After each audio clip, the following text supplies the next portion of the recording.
Hi, welcome to Effects Crate. This crate is our October crate, the Undead Effects Crate. My name is Rob Fitz. I'm an instructor at Emerson College. I also have a shop called the Magic Parlor in Salem, Mass.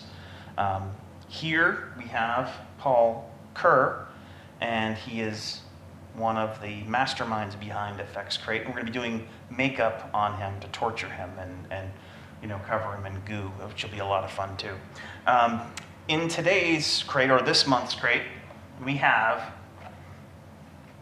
first and foremost, our Tinsley transfers, effects transfers. These are basically prosthetic transfers that the whole prosthetic is made of the adhesive. And we're going to be able to put them on with water. Once we put them on, we can make them up, and they'll look like rotting holes in his skin. It's going to look great. In addition to that, Tinsley Transfers has supplied us with black blood effects, which will be really good for zombies. Kryolan has supplied us with a nice base foundation, which is kind of like a light tan. It'll make our zombies nice and pale. Graftobian has supplied us with a nice cream black for contrast and getting in the holes, making things look deeper than they really are. And Graftobian has also supplied us with these little gems, and these are nice because what they are, they're little packets of stuff called zombie guts, liquids for pus and nastiness. And these are these little packets of black, white, and green for black goo, green slime, or white pus. So when you're preparing for this, you're going to need a cup of water. Get an old powder puff, doesn't have to be a new one. A pair of scissors, some brushes, whatever you got is fine. And when you open up the kit that the transfers come in, you get a piece of paper like this with a sticky, shiny side on it, and you get a little plastic piece with the prosthetics. So you take these two and you're going to marry them together. Okay? Press this right onto here like that. And there are detailed instructions on the effects transfers kit you should read.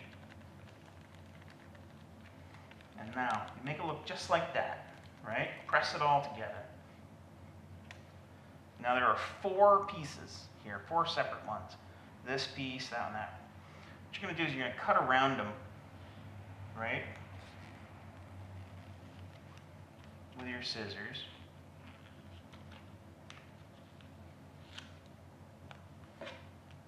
And then cut the excess away. You don't want too much prosthetic, because there's kind of like a square edge line around it. So you want to cut a little close to the edge, but not too much. And just make it nice and even. So that, boom. Okay, that will be ready now. And I'm going to separate these guys. Now you're basically, this is the whole preparation part. And what you're going to do, you ready for this part? So now you have paper on one side, plastic on the other. It's not sticky. And when you're preparing to put these on, you're going to peel the plastic up. See that? You get rid of that. Now this is sticky. It's like the sticky bottom side of the prosthetic. When you're ready to put this on, I'm going to show you because I'm going to put it on his face. And this part will stick to him, the prosthetic bottom part, and then I'm going to use just water to put it on. So we're going to take this is our shiny side that's sticky, and we're going to put it right on his skin, like so.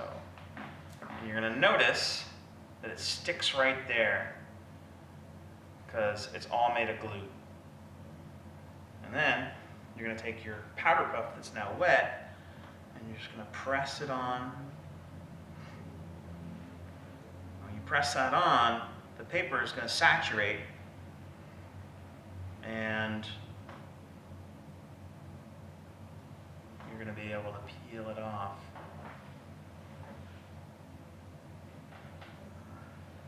So there you go, you have a little prosthetic on there now.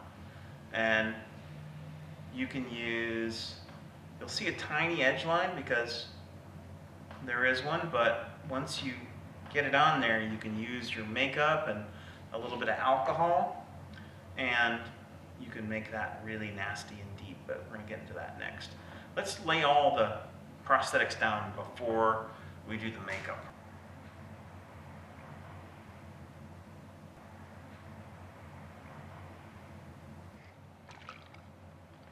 This right here is a little bit of alcohol. You can take a little bit of alcohol and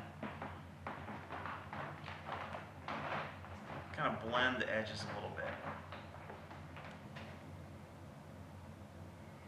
Now you see there's a little bit of a line there. You can break that down with alcohol, and it will slowly dissolve it and thin it out, thin that line. That's the awesome thing about these transfers. You can work at that, make them blend into the skin very well. See that? All right, so to create the pallor of the zombie, in this month's crate we have Krylon Super Color. It's this nice tan, light tan shade.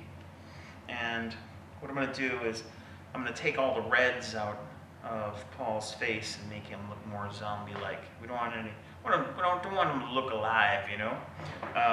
What I do normally is I'll take a sponge and I'll tear it in half, and I'll use the rough side to stipple my makeup on. That way it gives it kind of a broken up and chaotic look. I like doing that. The last month's crate came with a sponge and a stipple sponge. You can use those from last month's. So I'm going to take that. You can see it really does something right away.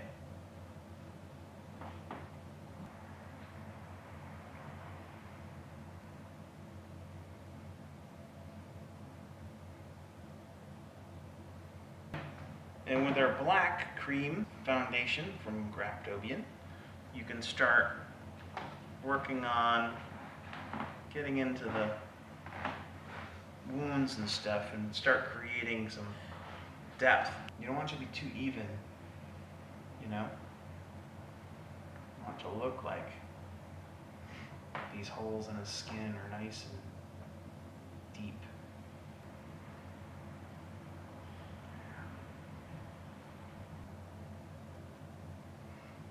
You can take some other colors and stuff and start going into the eyes, like close your eyes.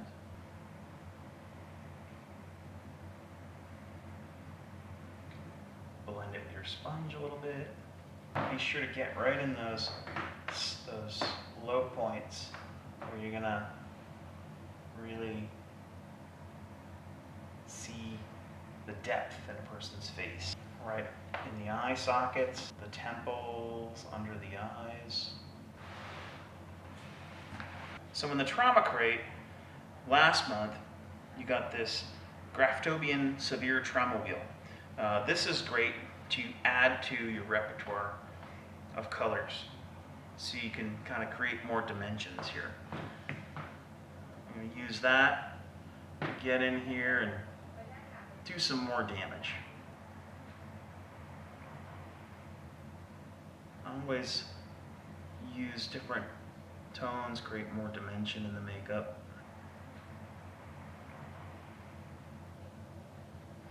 You can make this rod look more dynamic.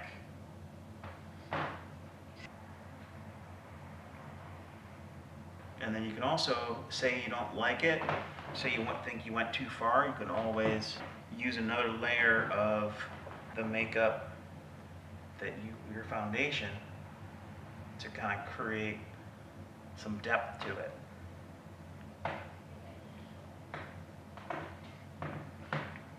Thing I like to do, okay? So we're going your mouth. To add some purples or blacks to the lips.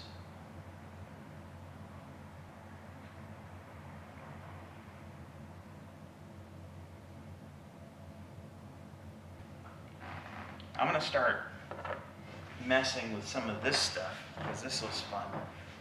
Our zombie blood. So I'm gonna start making this look wet.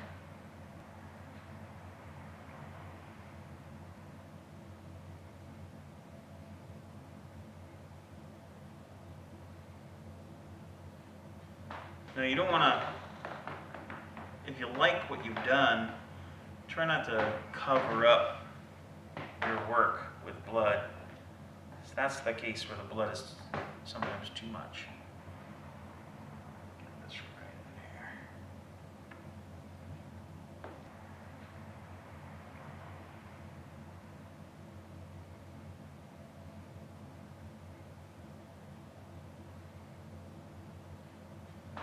Now at this point, we've done some stuff. Now we can use these little packets of zombie guts, which will be fun. The black, the white, and the green. I'm gonna see what the black looks like. It's almost like a thicker version of the black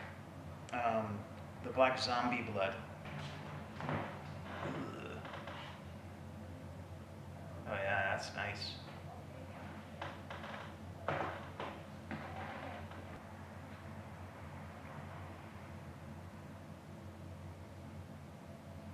I'm gonna add a little green, like up in this corner, kind of mix it with the black and see what happens.